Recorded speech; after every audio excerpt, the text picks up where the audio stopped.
আমি পাবনার বাইকোলার শেষ থেকে কেবল নামছি, ইতিমধ্যে এক লোক দৌড়ে এসে হাতের মধ্যে সব টাকা টেকা দিয়ে হুজুর দোয়া করেন। তো টাকা দেখে আমার লোভ হলো, পকেটে থুয়া বলি কি ধোয়া? বলে হুজুর আমার বইয়ের পেটে বাচ্চা হয়েছে, আল্লাহ যেন একটা পুত্র দেয়। যেই কয়েছে বইয়ের পেটে বাচ্চা হয়েছে আল্লাহ যেন একটা পুত্র দেয়, তখন আমি চিন্তা করে দেখলাম আমি 3টা মেয়ের বাপ, আমার দোয়া দিয়ে যদি পুত্র হয় তাহলে আমার বইয়ের পেটেই তো হতো। ইনি জানে না বলে আমার কাছে দোয়া আছে। আমি পকেট থেকে 200 টাকা বের করে দিয়ে দিলাম। বলে হুজুর আমি তো দোয়া চাই, টাকা চাই না। আমি বললাম পাগলা তুইও যা হামও তাই।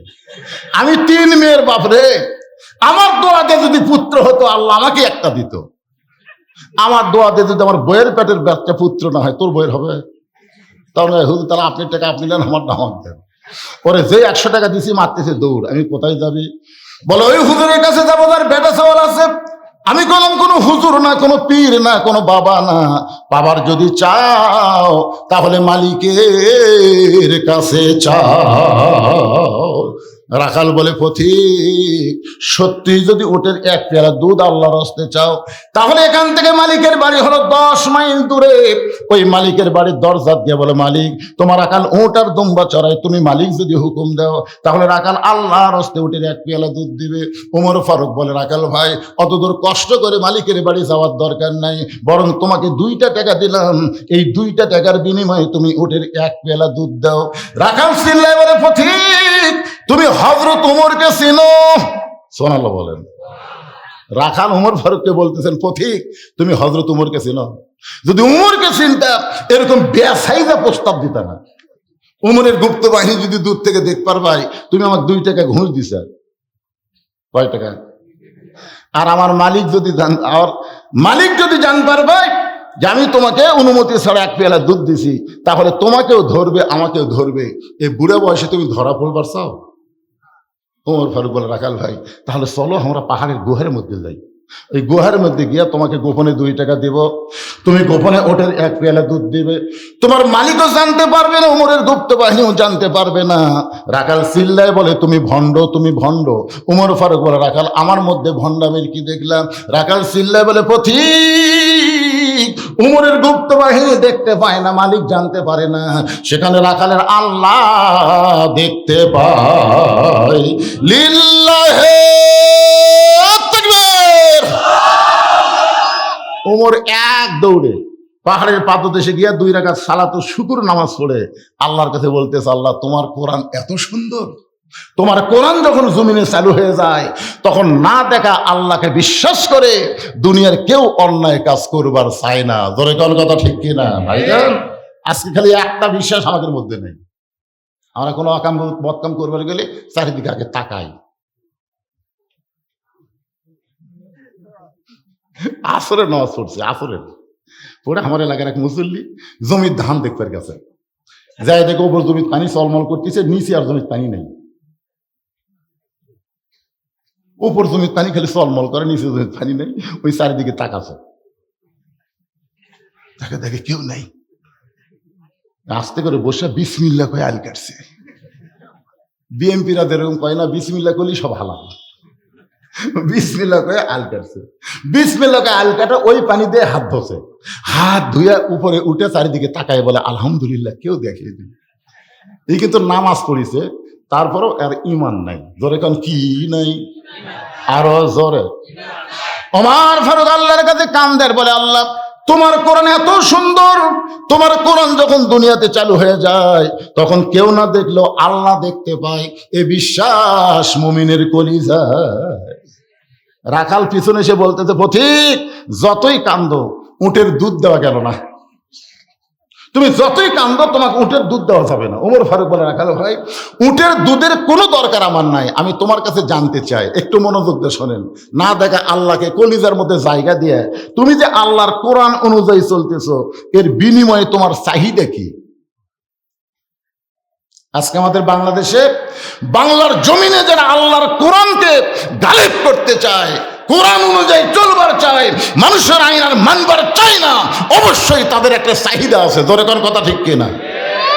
তুমি রোদের মধ্যে উঠদুম্বা সরাও, তোমার ভালো কোনো খাওয়া নাই, ভালো কোনো বাড়ি নাই, এরপরেও তুমি আল্লাহর কোরআন অনুযায়ী চলতেছ, এর বিনিময়ে তোমার চাহিদা কি? সঙ্গে সঙ্গে রাখাল বলে, পথিক আমার চাহিদার কথা যদি শুনতে চাও তাহলে শোনো। আমার চাহিদা হলো রব্বানা, সকলে বলেন রব্বানা আতিনা ফিদ দুনিয়া হাসানাতাও ওয়া ফিল আখিরাতি হাসানা ওয়া কিনা আযাবান্নার। ওমর ফারুক বলে, রাখাল ভাই আমি তোমার চাহিদার কথা শুনতে চাইলাম আর তুমি কোরআনের আয়াত শুনেলে। রাখাল বলতেছে, তুমি আসলেই মূর্খ। আরে পাগল, এই আয়াতের মধ্যে আমার দুইটা চাহিদার কথা আছে, একটা হলো দুনিয়ার চাহিদা, একটা হলো আখিরাতের চাহিদা। আতিনা ফিদ দুনিয়া হাসানা ওয়া ফিল আখিরাতি হাসানা। দুনিয়ার চাহিদা হলো মহামানব হযরত উমরকে আমি এক নজর দেখতে চাই। আমার দুনিয়ার চাহিদা হলো যে উমর আল্লাহর কোরআন দিয়ে রাষ্ট্র চালায়, সেই উমরকে যদি একটাবার দেখতে পাইতাম তাহলে দুনিয়ার চাহিদা আল্লাহ আমার পুরা করত। আমার 2 নম্বর চাহিদা হলো আমি রাখাল যখন মরে যাব, অধম রাখালকে আল্লাহ যেন জান্নাত দেয়। ওমর ফারুক দৌড়ে এসে রাখালের হাতটা আমার দিকে তাকান, এভাবে খস করে ধরছে, ধরেই 3টা চুমা খাচ্ছে। রাখাল বলে, পাগল নাকি, আমার ঘামা হাতে 3বার চুমা খেলে। ওমর ফারুক বলে, রাখাল ভাই তোমার 2 নম্বর চাহিদা আল্লাহ পুরা করছে, মরার সঙ্গে সঙ্গেই আল্লাহ তোমাকে জান্নাত দিয়ে দিবে। আপনারা সুবহানাল্লাহ করছেন কিন্তু রাখাল সুবহানাল্লাহ কয় না। ওমর ফারুক বলে, রাখাল মরার সঙ্গে সঙ্গে আল্লাহ তোমাকে জান্নাত দিবে, রাখাল সুবহানাল্লাহ কয় না। এমন সময় ওমর ফারুক কোরআন থেকে তেলাওয়াত করলেন, ইন্নাল্লাযীনা ক্বালু রাব্বুনাল্লাহু সুম্মা ইসতাকামু তাতানাজ্জালু আলাইহিমুল মালায়েকা আল্লা তাখাফু ওয়া লা তাহজানু ওয়া আবশিরু বিল জান্নাতিল্লাতী কুনতুম তুআদুন। এরপরেও রাখাল সুবহানাল্লাহ কয় না। ওমর ফারুক বলে, কে রে রাখাল, এই মরার পরে আল্লাহ তো জান্নাত দিবে, সুবহানাল্লাহ কইস না কেন? রাখাল বলতেছে, মরার পরে আল্লাহ জান্নাত দিবে, এটা তো বাকি কথা ভাই। মরার পরে জান্নাত, এটা হলো বাকি কথা। ধরে কোন কি কথা? কিন্তু নগদ কথা হলো হযরত উমরকে এক নজর দেখতে পাবো। এই কথা বলতে তোমার কোন জায়গাত বাজে? আপনারা বলেন তো নগদ কি? নগদ হচ্ছে ভালো একজন নেতা। উমর ফারুক কি নেতা? বাংলাদেশের নগদ কি? মরার পরে জান্নাত, এটা পরের কথা। কিন্তু একজন ভালো নেতা আমাদের বাংলাদেশে দেখার দরকার আছে না নাই? জোরে কোন আছে? কথা বলেন, আছে না নাই? এমন এক নেতার মাঝে সারাদিন ঘুরতেছে, আমার নেতার চরিত্র ফুলের মতন পবিত্র, নামাজ পড়ে না, একক। এইগুলো নেতার চামচাগিরি করার জন্য আল্লাহ আপনাকে দুনিয়াতে পাঠায়নি। জোরে কোন কথা? হে কথা বলেন না ভাই।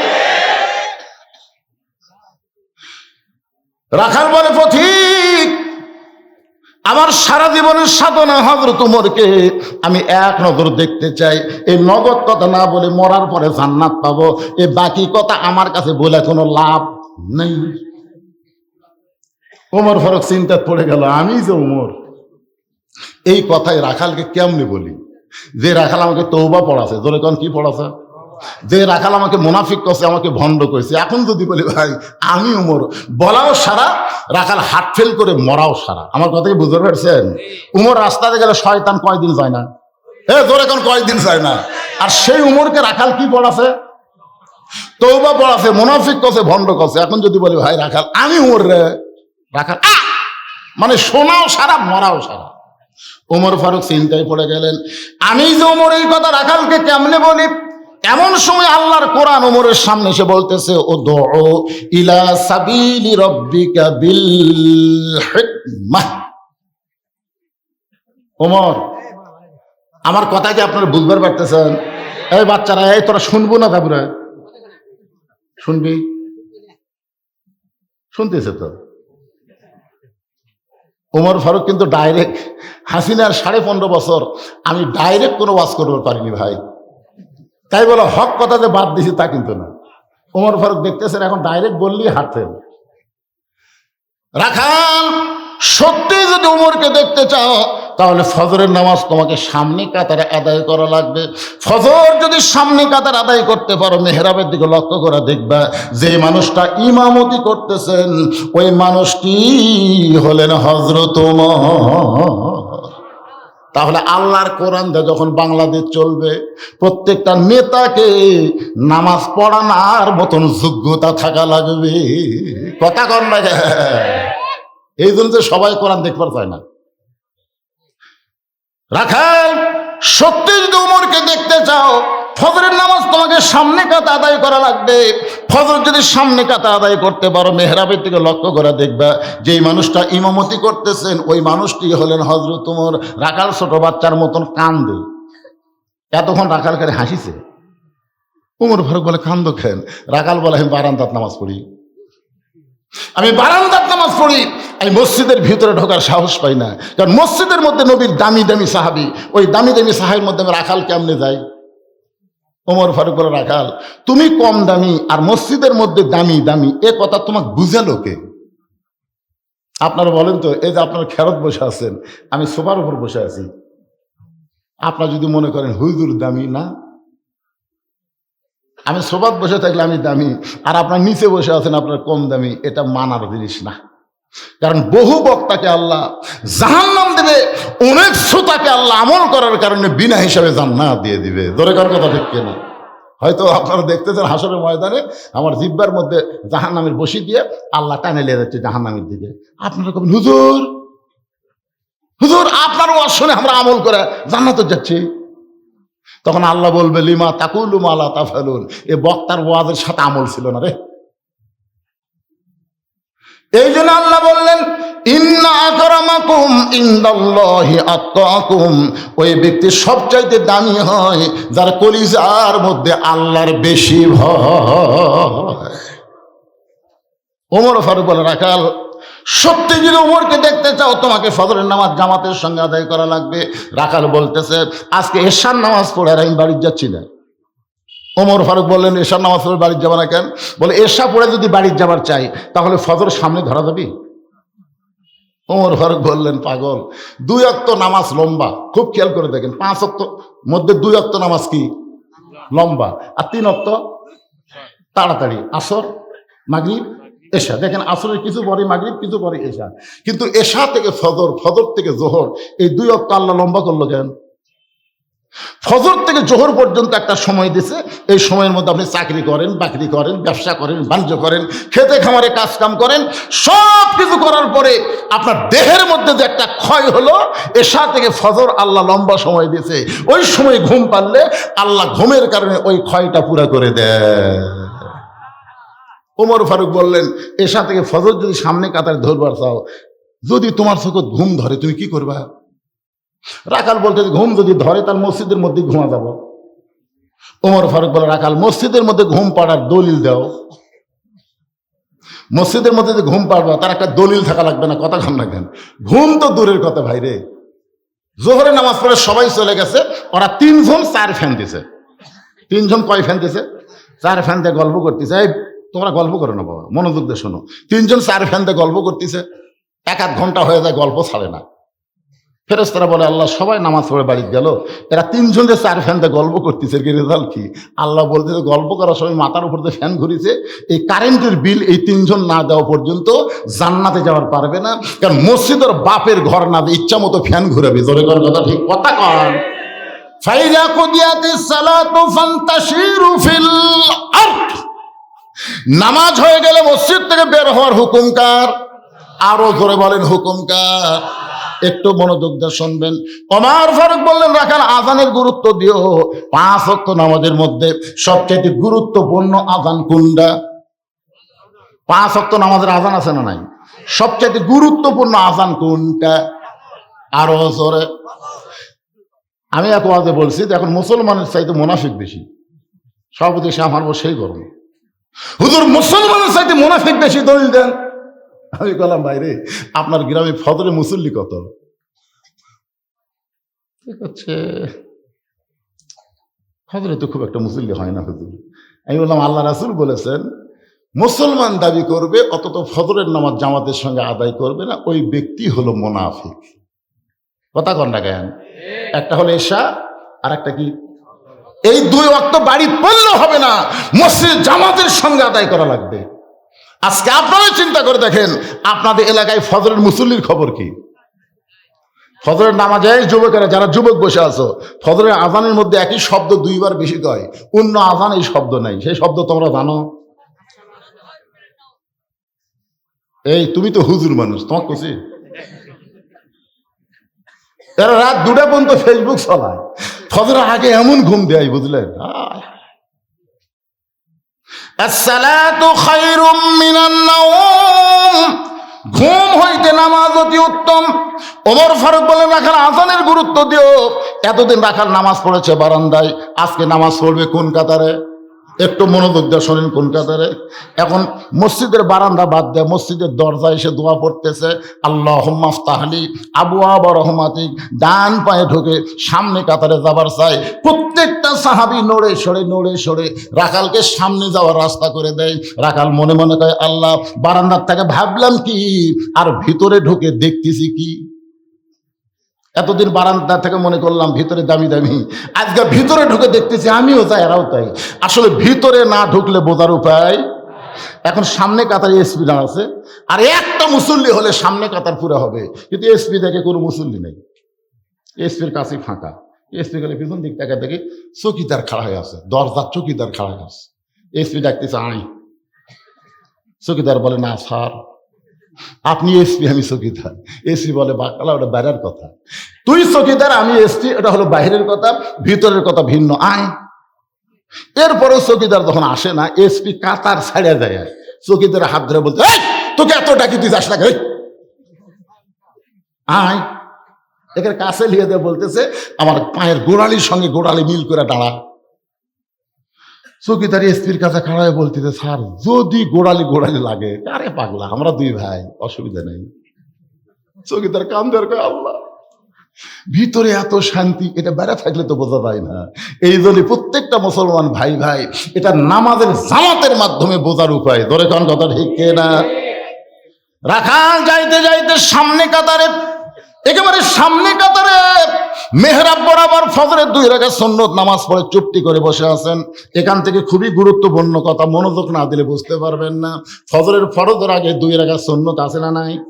আপনারা বলেন তো, 2 রাকাত সুন্নত নামাজ পড়লে কত সওয়াব জানেন না? সর্বসাকল্যে 12 রাকাত সুন্নত পড়াই লাগবে। এ কথা আল্লাহ বলেছেন, মা সাবাকা মিন হাসানাতিন ফামিনাল্লাহ। বান্দা বান্দির দ্বারা যখন কোনো ভালো কাজ হয়, এই কাজ বান্দা বান্দি করে না, বরং আল্লাহ করায়। আপনারা বলেন তো, কোরআনের মাহফিলে বসা ভালো কাজ না খারাপ কাজ? তাহলে এই কাজ কে করালো? এই মুহূর্তে আমরা সকলে বিশ্বাস করতে পারি, আমরা যত বড়ই পাপী হই না কেন, এই সময় আল্লাহ আমাদের উপরে খুশি আছেন। যদি আল্লাহ খুশি না থাকতো, এই জান্নাতের বাগানে আমাদেরকে বসবার মতন তৌফিক দিতেন না। আমার সামনে যারা বসে আছেন, আমি আমার অন্তরের অন্তঃস্থল থেকে আপনাদের সবাইকে শুভেচ্ছা জ্ঞাপন করছি। সম্মানিত মা বোনেরা, ওনাদের সংখ্যা নাকি আপনাদের চাইতে কম না।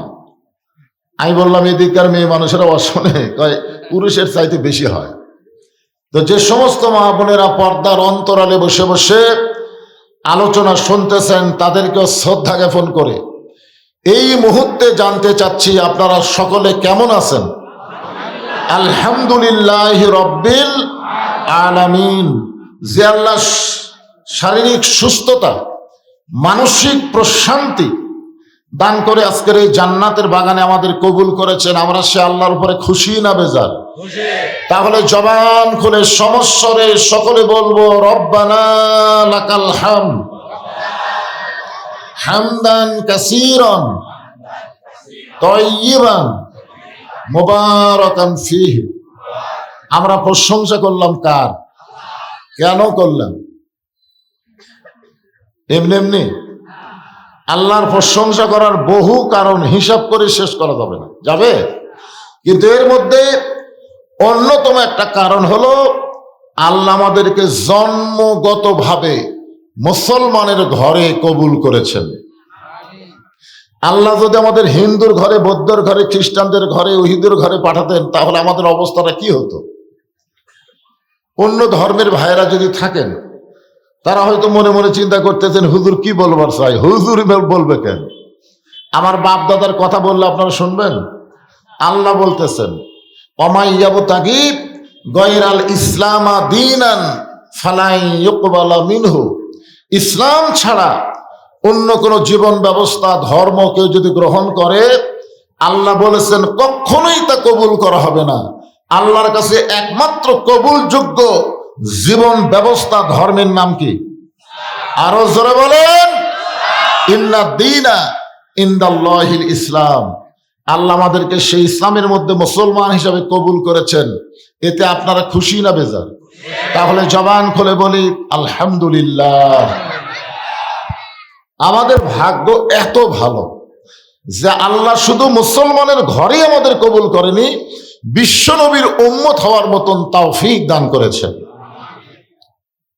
বিশ্ব নবীর উম্মত হয়ে আমাদের লাভ কি? আছেন আমার মুক্তার, আছেন আমার বারিস্টার, শেষ বিচার। জোরে কোন বিচার?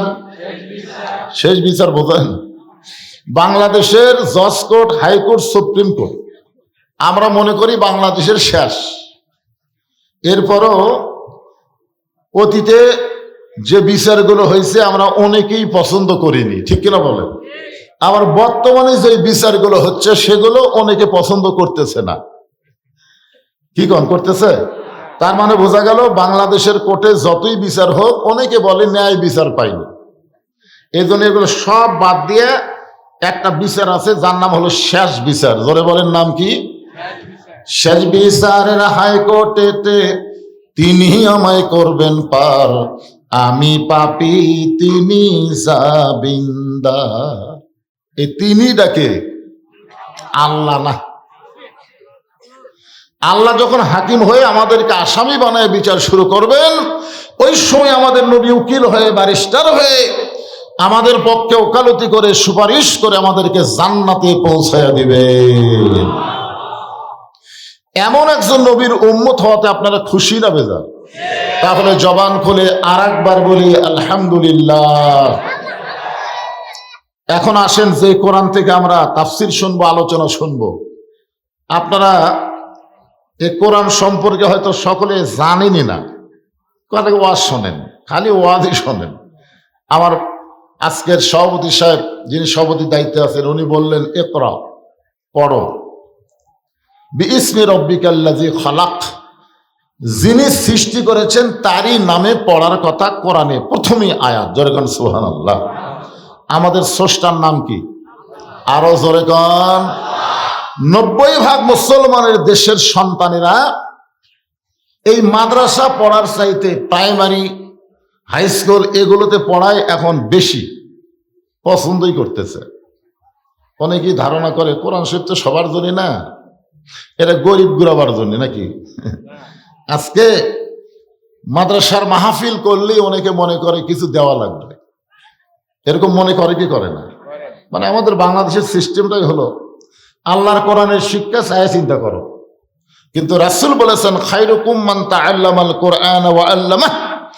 ওই ব্যক্তির চাইতে দামি উত্তম কোনো ব্যক্তি নাই যে কোরআন শিখেছে এবং অপরকে কোরআনের শিক্ষা দেয়। আমরা সেই কোরআন সম্পর্কে আজকে আইডিয়া নিব, ধারণা নিব। আপনারা বলেন তো, এই কোরআনের মধ্যে কোনো সন্দেহ আছে? সবাই বলা লাগবে। এ কোরআনে কোনো ধোঁকা আছে? ধোঁকা? এ কোরআনে কোনো গোজামিল আছে? আপনারা বলেন তো, এই কোরআনকে শুধু শোনার জন্য বক্তা ওয়াজ করবে, আপনারা শুনবেন, এই জন্যই বুঝি আল্লাহ কোরআন দিছে। কি জন্য দিছে? অনুনাজ্জিলু মিনাল কুরআনি মা হুয়া শিফাউ ওয়া রাহমাতুল লিল মুমিনিন। কেরে পিছনে এরা কি মাদ্রাসার ছাত্র নাকি? সব মাদ্রাসার ছাত্র হলে সমস্যা নাই, ডেড়ে থাকো। হ্যাঁ, খুব খেয়াল করবেন, এখানে আল্লাহ কি বলতেছেন, এই কোরআন কিন্তু সবার জন্য নাজিল করা হয়নি। এখানে শেষে মুমিনদের কথা আল্লাহ উল্লেখ করেছেন। মুমিনদের জন্য এই কোরআনকে আল্লাহ তাআলা শিফা স্বরূপ রহমত স্বরূপ নাজিল করেছে, বলেন সুবহানাল্লাহ। সেই কোরআনের মধ্যে কোনো সন্দেহই নাই। অথচ আমাদের বাংলাদেশের অনেক মুসলমান আজকে কোরআনকে গ্রহণ করতে চায় না। কোরআন শুনবে ঠিকই, কিন্তু গ্রহণ করবার চায় না। আবু জেহেল কিন্তু কোরআন শোনার দিক দিয়ে 1 নম্বর। কয় নম্বর? নবী যখন কোরআন তেলাওয়াত করেছে, চুপি চুপি সারা রাত দাঁড়িয়ে যিনি কোরআন তেলাওয়াত শুনেছে তার নাম হলো আবু জেহেল। সকালবেলায় সে মিটিং এর মধ্যে মুখ ফসকে বলে ফেলেছে, হঠাৎ মুখ দেবার হয়ে গেছে, এত সুন্দর কোরআনের বাণী, রাতটা কোন দিক দিয়ে গেল আমি বুঝবারই পারিনি। সুবহানাল্লাহ। আপনারা বলেন তো, আবু জেহেল কি কোরআনের বিরুদ্ধে কইছে? কি বলেছে? এত সুন্দর কোরআনের বাণী, রাতটা কোন দিক দিয়ে গেল আমি বুঝবারই পারিনি। তা আবু সুফিয়ান বলতেছে, নেতা, যেই কোরআন শুনতে সারা রাত কোন দিক দিয়ে যায় বোঝা যায় না, সেই কোরআন ধরলে অসুবিধা কি? ধরলে শুনলে যদি এত মজা হয় তাহলে ধরলে ক্ষতি কি? আবু জেহেল বলতেছে, এই কোরআনকে যদি গ্রহণ করি তাহলে তোর আমার নেতৃত্ব চলবে না, আসল নেতা হয়ে যাবে আব্দুল্লাহর এতিম পোলা। আজকে আমাদের বাংলাদেশে আবু জেহেলের দল যারা করে, তারা আল্লাহর কোরআন শুনতে চায় কিন্তু কোরআনকে বাস্তবে গ্রহণ করতে চায় না। ধরে কোন কথা ঠিক কি না? মানুষের তৈরি সংবিধান মেনে চলবে। আপনারা বলেন তো, মানুষ যে সংবিধান লেখছে, এই সংবিধানের মধ্যে ভুল আছে না নাই? সন্দেহ আছে না নাই? ধোঁকা আছে না নাই? আর সেই সংবিধানকে বলে পবিত্র সংবিধান। অনেক সময় বলে সংবিধানের বাহিরে যাওয়া যাবে না, কোরআনের বাহিরে যাবে, কিন্তু সংবিধানের বাহিরে যাবে না। এটা কোনো মুসলমানের কথা হতে পারে না। জোরে বলেন ঠিক কিনা? আর সেই কোরআন থেকে সূরা মুলকের 2 নম্বর আয়াত আজকে আপনাদের সামনে আলোচনা করার নিয়ত করেছি। সবাই একটু মনোযোগ দিয়ে শোনা লাগবে। রাজি আছেন সবাই? আল্লাহ বলতেছেন, আল্লাযী খালাকাল মাউতা ওয়াল হায়াতা লিয়াবলুয়াকুম আইয়ুকুম আহসানু আমালা ওয়া হুয়াল আজিজুল গফুর। সবাই কমার্শিয়ালও পারবেন না, কারণ বাংলাদেশে তো আমরা হিসাব করে দেখতেছি, সব দলের মুসলমানেরা আল্লাহ আকবার কয় না। দলে কোন ঠিক কিনা? অনেক স্লোগান আছে কিন্তু আল্লাহ আকবার নাই। 3টা তসবিহ, জোরে কোন কয়টা? কোন হাদিসে 4টার কথা বলা হয়েছে, 3টার কথায় জোর দিয়ে বলা হয়েছে। 3টা তসবিহ অনায়াসে যার জবান দিয়ে বের হয়, সে যত বড়ই পাপী হোক না কেন, মৃত্যুর সময় আল্লাহ তার ঈমান নসিব করায়। একটা হলো সুবহানাল্লাহ, একটা হলো আলহামদুলিল্লাহ, আর একটা হলো আল্লাহু আকবার। তবে সুবহানাল্লাহ আলহামদুলিল্লাহ বললে আল্লাহ খুশি হয়, শয়তান বেজার হয় না। আপনি যদি সারাদিন সুবহানাল্লাহ সুবহানাল্লাহ সুবহানাল্লাহ করেন, আল্লাহ খুশি হবি, কিন্তু শয়তান বেজার হবে না। কিন্তু যখন আল্লাহু আকবার বলবেন, তখন আল্লাহ খুশি হবে, শয়তান এত বেজার হবে, যত জোরে আল্লাহু আকবার বলবেন তত জোরে শয়তান পলায় যাবে। আল্লাহু আকবার সবাই করার চায় না, বুঝলেন? আমাদের আশেপাশে যদি শয়তান থাকে, একটু তাড়ানোর দরকার আছে না নাই? ইন্না শয়তানা লাকুম আদুওয়ান ফাত্তাখিযুহু আদুওয়ান। আল্লাহ বলেছেন শয়তান তোমাদের শত্রু, তোমরাও শয়তানকে শত্রু হিসাবে ধরো, শয়তানকে বন্ধু মানাই যাবে না। লিল্লাহি তাকবীর। মাশাআল্লাহ। আবার কি? মানে ওই চান্স পায়নি, গলা খাঁকারে দেন। লিল্লাহি তাকবীর। মাশাআল্লাহ। মনি হচ্ছে না। এই যে এক তাকবীরেতে কত সময় কমে গেল জানেন? ঘড়ির দিকে তাকা দেখেন, রাত 10:30 পার হয়ে গেছে, অথচ তাকবীরের কারণে মনে হচ্ছে কেবল রাত 8টা বাজতেছে। এই যে ভিতরে একটা জৌলুস চলে আসলো একটা তাকবীরের কারণে। আলহামদুলিল্লাহ। এখানে আল্লাহ বলতেছেন খালাকাল মাউতা ওয়াল হায়াতা, মৃত্যু এবং হায়াতকে সৃষ্টি করেছেন কে? তাহলে আমরা বিশ্বাস করব আল্লাহ যদি আমাকে বাঁচায় কেউ মারতে পারবে, আর আল্লাহ যদি মারে তাহলে কেউ বাঁচাবার পারবে না। খামাখা বাঁচার চিন্তা করি, বাঁচালে কোনো চিন্তাই করা যাবে না। আল্লাহ বলেছেন লা তামুতুন্না ইল্লা ওয়া আনতুম মুসলিমুন, মুসলমান না হয়ে তোমরা কেউ মরো না। আমরা যতই বাঁচার চেষ্টা করি আমরা বাঁচতে পারবো না। এই পুচকে, কি তোর খবর কি সেটা কর। এই বয়সে এই বাচ্চাদেরকে তালিম দেওয়া লাগবে। 7 বছর থেকে তালিম দাও, 10 বছর থেকে জোর করে ধরাও। কি আমার এখন থেকে তালিম দেন, এদের যেখানে বসে থাকতে বলেন। এই সময় ছাড়া দিবেন, বেড়াতে কি করবে? আসলে আমাদের গ্রামগঞ্জের লোকেরা সন্ধ্যার সময় মেয়ে মানুষ খোঁজ করে ঘরাত মুরগি উঠছে কিনা। সন্ধ্যার সময় লাইট দিয়ে দেখতেছে কিনা মুরগি সব উঠছে কিনা। সন্ধ্যার সময় পুরুষ মানুষ খোঁজ করে গোয়াল ঘরে গরু ছাগল উঠছে কিনা সন্ধ্যার সময়। আর এত রাত হয়ে গেছে, কত ছেলে রাস্তা ঘুরতেছে, এদের বাপ মা খুঁজই করতেছে না। এরা মনে হয় মুরগি হাঁসের চাইতে গরু ছাগলের চাইতে দাম কমে গেছে। ধরে এখন কথা ঠিক, একটু খোঁজ করার দরকার আছে না নাই? তুমি মুরগি খোঁজো, হাঁস খোঁজো, তুমি গরু খোঁজো, ছাগল খোঁজো, আর তোমার বাচ্চারা এত রাত্রে কি করতেছে? রাস্তা ঘোরার তো কোনো সুযোগই নেই। হয় কোরআনের মাহফিলে বসো, না হয় বাড়ির দিয়ে ঘুমায় যাও। ধরে কোন কথা ঠিক কিনা? রাস্তা ঘুরতেছে। এখন থেকেই তো এদের শিক্ষা দেওয়া লাগবে। লাভ দিয়ে উঠছে, তুই কুটি যাবি রে বাবা, বগুড়ার ভাষা।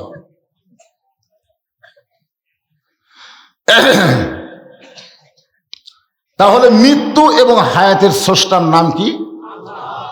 আল্লাহ আগে মৃত্যুর কথা বললেন, খালাকাল মাওতা ওয়াল হায়াতা, আগে মরা তারপরে বাঁচা। আর আমাদের কাছে সাধারণ আইডিয়াতে হলো আগে জীবন তারপরে মরণ। আল্লাহ বললেন লিয়াবলুয়াকুম আইয়ুকুম আহসানু আমালা, তোমাদেরকে পরীক্ষা করা হবে সুন্দর আমল। কি আমল? আপনার বলেন তো, সুন্দর আমল যদি আমরা করবার চাই তাহলে সুন্দর একটা পরিবেশের দরকার আছে না নাই? সব পরিবেশে কিন্তু সুন্দর আমল করা যায় না। আমল করা যায়, বাপ নামাজ পড়ে বেটা নামাজ পড়ে না, দাদা নামাজ পড়ে নাতি নামাজ পড়ে না, স্বামী নামাজ পড়ে বউ নামাজ পড়ে না। এগুলা হচ্ছে নেক আমল, কিন্তু সুন্দর আমল না।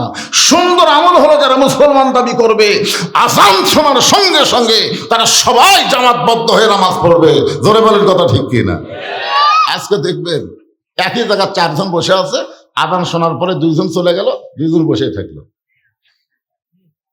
বললোই না ভাই আযান দিচ্ছে চলো যায়, এই কথাটাও বললো না। অথচ আল্লাহ কোরআনে বলেছেন কু আনফুসাকুম ওয়া আহলিকুম নার, জাহান্নামের আগুন থেকে তুমি একলা বাঁচলে হবে না, তোমার আহাল পরিবার রাষ্ট্র সমাজ সবাইকে নিয়েই তো বাঁচা লাগবে। জোরে কোন কথা ঠিক কি না? কিন্তু আজকে মনে করতেছি আমি একলা আমল করে জান্নাতে যাবো, এত সোজা। বেটা ফজরের সময় ঘুম পাড়ে আর বাপ সামনে কাতারে নামাজ পড়ে, নামাজের পরে দোয়া করতেছে আল্লাহুম্মা ইন্না নাসআলুকাল জান্নাতা নাউযু বিকা মিনান নার। 2 কান্তের ফেরেশতাকে আল্লাহ কি লিখবো? আল্লাহ বলতেছে জান্নাতে যাবে না, কারণ আগের মতন বেটা ঘুম পাড়ে আর বাপ একলাই নামাজ পড়ে। এই আমলকে নেক আমল বলা গেলেও সুন্দর আমল বলা যাবে না। ধরে কোন কথা ঠিক না? আল্লাহ কোন আমলের পরীক্ষা নিবি? সুন্দর আমল, আহসানু আমালা, সুন্দর আমল। তাহলে সুন্দর আমল করতে গেলে সুন্দর একটা পরিবেশ লাগবে। সুন্দর একটা পরিবেশ যদি তৈরি করবার চান, সুন্দর একটা সমাজ লাগবে। সুন্দর একটা সমাজ যদি তৈরি করতে চান, সুন্দর একটা রাষ্ট্র লাগবে। সুন্দর একটা রাষ্ট্র যদি তৈরি করতে চান, তাহলে মানুষের সংবিধান দেওয়া হবে না, আল্লাহর কোরআনের সংবিধান লাগবে। ধরে কোন কথা ঠিক? এই যে দেখতেছেন, এইটাই সেই কোরআন। দেখেন কি দেখবার পাচ্ছেন? কিছুই না। আমাদের বাংলাদেশে আমরা এতটুকু শুনি, বক্তারা ওয়াজ করে, পরের দিন 4 স্টলে গল্প করি এই এলাকার মধ্যে এবার কোন ওয়াজ সবচাইতে ভালো হলো, কোন গ্রামের ডাক। 4 স্টলে গল্প করতেছে, তখন সবাই বক্তা রিপোর্ট দিচ্ছে, ওই এক বক্তা ছিল রে, ওয়াজ করলো ভালো কিন্তু সাটলো না। মানে এইগুলা নিয়ে এখন চিন্তা হচ্ছে। তখন বলে ভাই যে বক্তা ওয়াজ সাটাবার পারছে আগামী বছর তাকেই দাওয়াত দেবো। কি এই জন্য কোরআন। আজকে দেখেন এইগুলাই তো গবেষণা রে ভাই। যখন মাহফিল করবার যায়, আমার এত ওয়াজ হওয়ার কারণে একটাই, সভাপতির বউ আমার ভক্ত। সভাপতি বলে দিতে বলতেছি ছাড়া কিন্তু হবি না। আমার দাওয়াত দেওয়ার সময় বলতে হুজুর আমরা মরদ মানুষ না তাহলে মেয়ে মানুষের অত্যাচারে আপনাকে দাওয়াত দেওয়া লাগে। কারণ বাংলাদেশের কোন বক্তা মা ফাতেমা, মা খাদিজা, মা আয়েশা, আমি যেভাবে ওয়াজ করি এখন পর্যন্ত এভাবে মেয়েদের কানে মধু দিবার পারেনি। ধরে কোন কথা ঠিক কিনা? আজকেও দিব, অসুবিধা নাই, আজকেও হবে, অসুবিধা কি? কিন্তু যেটা বলতেছে একটু খেয়াল করেন। আজকে আমরা আল্লাহর কোরআন একটু সময়ের জন্য দেখতে চাই। রাজি আছেন? খালি শুনবো না, কোরআন আসলে কি। এই কোরআন যদি আমরা দেখতে পাই তাহলে বাংলাদেশের মুসলমানের কাছে হাফিজের মূল্যায়ন, আলেমের মূল্যায়ন সবচাইতে বেশি হবে। আজকে আমাদের গ্রামে এমপি আছে রে, আমাদের গ্রামে 3টা MBBS ডাক্তার আছে রে, আমাদের গ্রামে ইঞ্জিনিয়ার আছে রে, ওরে লটটা না কয় যে জানিস আমাদের গ্রামে এসপি আছে জানিস, কিন্তু ওই গ্রামে যে 10টা হাফেজ আছে একদিনে গল্প করে না। আজকের ওয়াজ শোনেন, কার দাম বেশি আল্লাহর কাছে, এটা আল্লাহর কোরআন থেকেই আমাদের জানা লাগবে। ধরে কোন ঠিক কিনা? একজন মানুষের নাম হলো হযরত উমর। তিনি একসময় নাঙ্গা তরবারি নিয়ে নবীকে হত্যা করার জন্য রওনা দিয়েছিলেন। এই কোরআনের পরশে তিনি ঈমান গ্রহণ করলেন। একসময় এই কোরআনের কারণে আল্লাহ তাআলা অর্ধ জাহানের খলিফা বানিয়ে দিলেন। সবকিছুর পিছনে আল্লাহর কোরআন। মদিনার মসজিদের মেম্বরে বসে হযরত ওমর ডান হালে ডান গালে চড় মারে, বাম হাতে বাম গালে চড় মারে, নিজের গালে নিজেই চড় মারতেছে। এমন সময় ওসমান গনি বলে, আমির আল মুমিনিন, আপনি কি পাগল হয়ে গেলেন? নিজের গালে নিজে চড় মারতেছেন, কারণ কি? ওমর ফারুক বলে, ওসমান, এই মেম্বরে বসে আমার অতীতের কথা বারবার মনে হয়। আসলে মানুষের জীবনে 3টা কাল আছে, একটা হলো অতীতকাল, একটা হলো বর্তমান কাল, একটা হলো ভবিষ্যৎকাল। আমরা অনেক সময় অতীতের কথা ভুলে যাই, বর্তমানে ধনী হয়েছি তো কি হনু রে, ভবিষ্যতের খবর নেই। তাহলে হাসিনা যদি ভবিষ্যৎ নিয়ে চিন্তা করতো তাহলে 24 সালে পলান লাগতো না। বারবার খালি কয় 41, আল্লাহ কয় পাগলি তো 24ই খতম। ভবিষ্যতের খবর আমরা জানি। ধরে কেন জানেন? জানেন, আমার এলাকার এক লোক মসজিদে যায় না। জনগণ জিজ্ঞাসা করে, কে ভাই মসজিদে যাস না কেন? ওই মসজিদের বারান্দার খাটনি দিকে আমার ভয় লাগে। বলে কি ভয়? খালি মরার কথা মনে হয়। মসজিদের বারান্দার যে খাটনি ঝুলে আছে ওটা দেখে ভয় লাগে, ওর বলে মরার কথা মনে হয়, এই জন্য মসজিদে যায় না। আপনাদের কি মনে হচ্ছে 3 তলা 4 তলা বাড়ি থাকবেন? মসজিদের খাটনি একদিন আপনার বাড়ির আঙ্গিনে আসবে, আপনাকে খাটনিতে করে তুলে অন্ধকার কবরে নিয়ে যাবে। এই ব্যাপারে কোনো সন্দেহ আছে? কারো সন্দেহ আছে? ওসমান গনি বলে, আমির আল মুমিনিন, আপনার অতীতের খবর কি? ওমর ফারুক বললেন, অতীতে আমি খালার বাড়িতে রাখালি করতাম, ছাগল চড়াতাম। সন্ধ্যার সময় ছাগলগুলো যখন খালারে দিতাম, খালা ছাগলগুলো গুনে বলে, ওমর কয়টা ছাগল নিয়ে গেলে, কয়টা ফেরত আনলে? আমি দেখি 2-3টা কম পড়ে গেছে, আমি আবার দৌড় দিতাম। ওই ছাগলগুলো কুড়ায় কুড়ায় যখন খালার এনে জমা দিতাম, খালা আমার কান ধরে বলতো, ওমর আজকে যেই ভুল করেছো আগামীকাল যদি একই ভুল করো তোমার রাখালির চাকরি কিন্তু ক্যান্সেল করে দিব। আমি খালার পা ধরে বলতাম, খালা আমার রাখালির চাকরি যদি ক্যান্সেল করে দেন তাহলে থাকবো কোথায়, খাবো কি? একদিন যে উমর খালার পা ধরে কেঁদেছে, আজকে সেই উমরকে আল্লাহ তাআলা অর্ধ পৃথিবীর খলিফা বানায় দিছে। এটা উমরের যোগ্যতাই নয়, এটা হলো আল্লাহর কোরআনের ওসিলায়। কি মনে করেন? কোরআন শরীফ জানেন? চাষটলে গল্প করতেছে, আওয়ামী লীগ ক্ষমতা ছিল, আগামীতে বিএনপি ক্ষমতা আসতেছে। যদি আল্লাহর কোরআন পড়তো তাহলে এই কথা কখনোই বলতে পারতো না, আওয়ামী লীগ কোনোদিন ক্ষমতায় ছিল না, বিএনপি ক্ষমতা আসবে না, সবসময় আমার আল্লাহ ক্ষমতা থাকবে। জোরে কোন কথা, ঠিক কথা কন না কেন?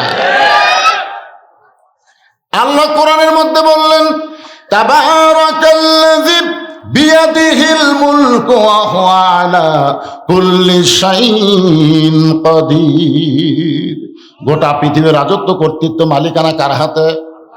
সমস্ত ক্ষমতার মালিককে। এটা কখন বুঝবেন? এখন 5 তলা বিল্ডিং এর উপরে 1.5 লাখ টাকার খাট, 12,000 টাকার কম্বল, গাঁও দৌড়ে তামানি দিয়ে রাত 9টার সময় বলতেছে, আমার বাড়ি, আমার ঘর, আমাকে নামাইকে। কান্দের ফেরেশতা বলতেছে আল্লাহ ঘুমের আগে দোয়া হলো আল্লাহুম্মা বিইসমিকা আমুতু ওয়া আহইয়া, কিন্তু দোয়া না পড়ে কি করে ঘুমালো? ই যে বলতে তো আমাক নামাইকে। আপনার বলেন তো কয়েকদিন আগে ঢাকাত কি হসে? ভূমিকম্প আছে না নাই? জোরে কেন আছে না নাই? রাত ৩টার সময় একটা ভূমিকম্প হয়তো, বিল্ডিং খালি একটু কেঁপে উঠছে। ওই এত ফোর্সে নামছে যে কম্বলের মধ্যে ওর লুঙ্গি খুলে আছে, ওই লুঙ্গিটাও পরার টাইম পাইনি। ফেরেশতারা বলতেছে আল্লাহ নামাইলা তাই বলে ন্যাংটা করে নামালা।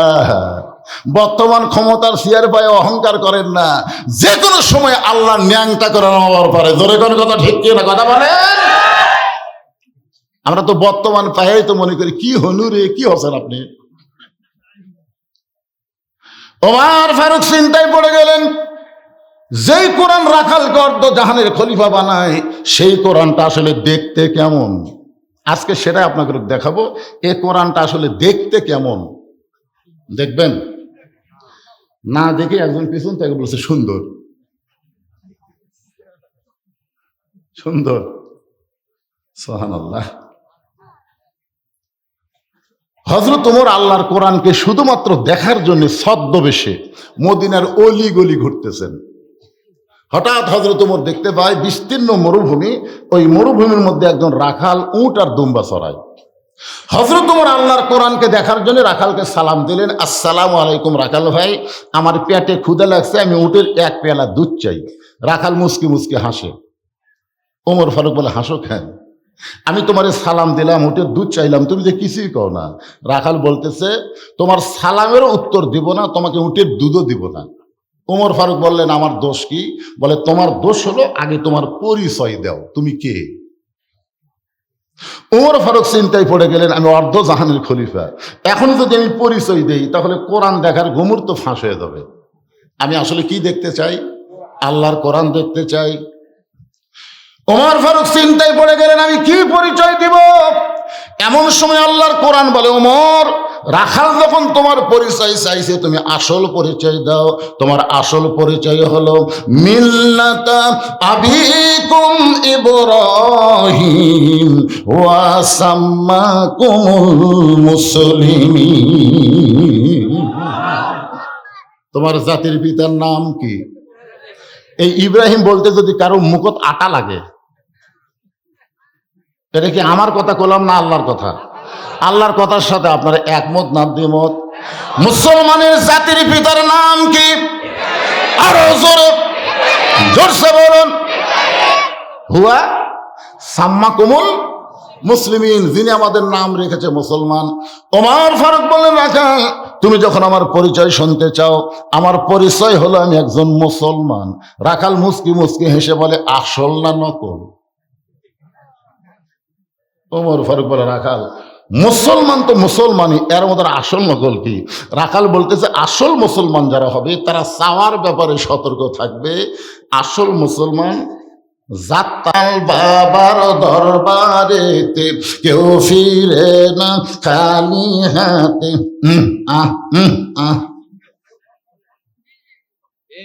নাই?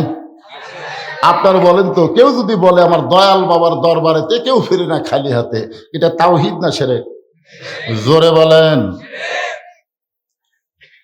আসল মুসলমান যারা হবে দরকার হলে ফাঁসির মঞ্চে যাবে, কিন্তু রাষ্ট্রপতির কাছে বাঁচার দরখাস্ত লিখবে না।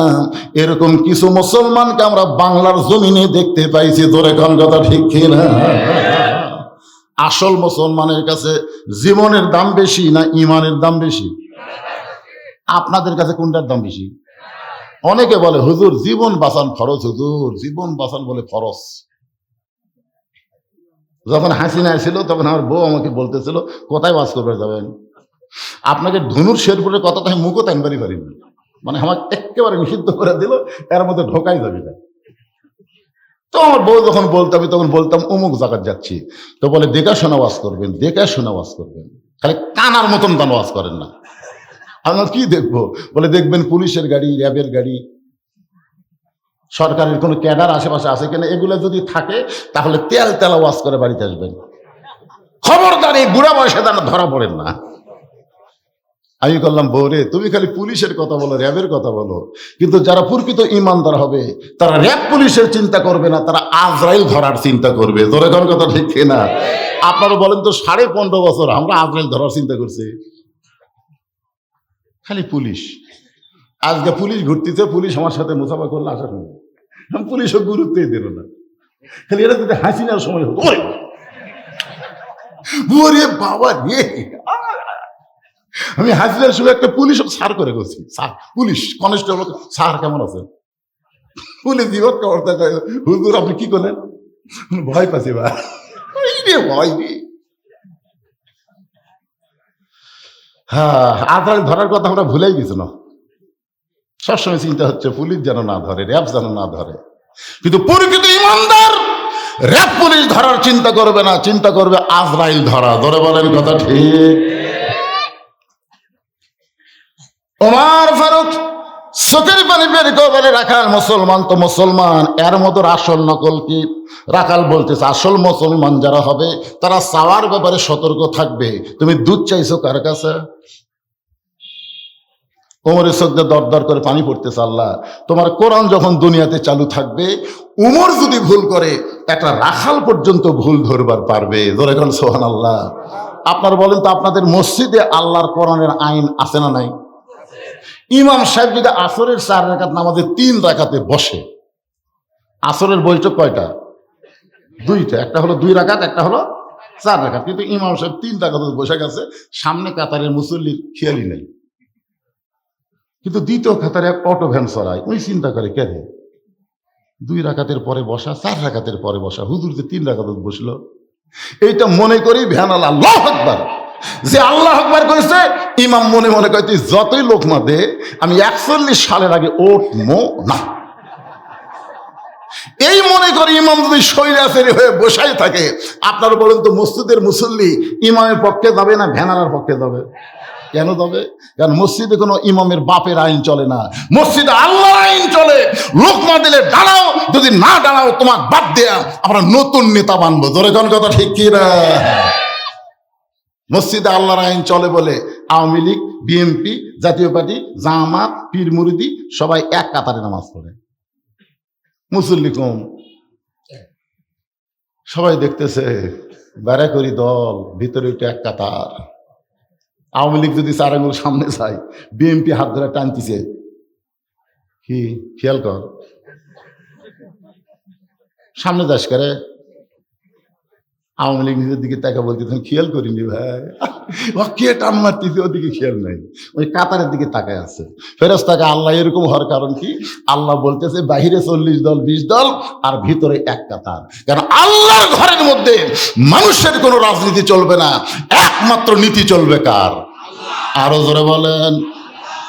ওমর ফারুক চোখের পানি বের করে বলে, রাখাল ভাই, চাওয়ার ব্যাপারে আমি ভুল করেছি। রাখাল বলে, ভুলটা যখন স্বীকার করলে তাহলে তওবা করার সুযোগ আছে। আপনারা বলেন তো, যারা মাগরিব এশার নামাজ পড়ে নাই, এই মাহফিলে ওয়াজ শুনতেছে, এরা কি করছে? ভুল। ইচ্ছা করে যদি না পড়ে, রাসূল বলেছেন, মান তারাকা সালাত মুতাম্মিদান ফাকাত কাফারা। ইচ্ছা করে একক নামাজ যদি না পড়ে, অবশ্যই সে কুফরি করলো। এই যারা মাগরিব এশার নামাজ না পড়াও শুনতেছেন, এই মুহূর্তে আপনারা কি করবেন? রাখাল বলতে, যে ভুলটা যখন স্বীকার করছো তাহলে তোমাকে তওবা করার সুযোগ আছে। ওমর ফারুক বলে, রাখাল ভাই, তাহলে আমি তওবা করতে চাই। রাখাল বলে, মূর্খ মানুষের তওবা করে কোনো লাভ নেই।